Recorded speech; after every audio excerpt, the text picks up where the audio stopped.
এটাতে একটা নতুন সমস্যা, সেটা হলো 100% চার্জ হয়ে গেছে, তারপর একটা নয়েজ শব্দ হচ্ছে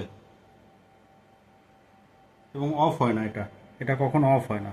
ফুল চার্জ হয়ে গেছে, এটা অটোমেটিকলি অফ হয়ে যাবে, বিষয়টা কিন্তু তা ঘটে না। যখন আমি এখানে সুইচটা অফ করব, এখানে সাপোজ সুইচটা অফ করি,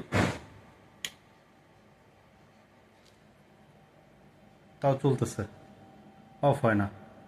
যে পাওয়ার পাওয়ার যে বন্ধ করে দিলাম, সেক্ষেত্রে তো এটা অফ হয়ে যাবে। বা এখান থেকে মাল্টিপ্লাগটা খুলে ফেলবো, অফ হয়ে যাবে, কিন্তু অফ হয় না।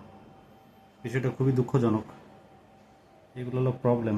আমি এই ডিভাইসটা অ্যানালাইসিস করার জন্য কিনেছি, দেখি যে কী অবস্থা, এটার ফিডব্যাক কেমন দেয়, কোন প্রবলেম আছে, ইউজার এক্সপিরিয়েন্সটা কেমন হয় সেটা দেখার জন্যই। এখন যদি আমি সুইচটা চাপ দিই, এখন অফ হয়ে যাবে। সেটা কোনো আউটপুট কিন্তু না, ছিল না।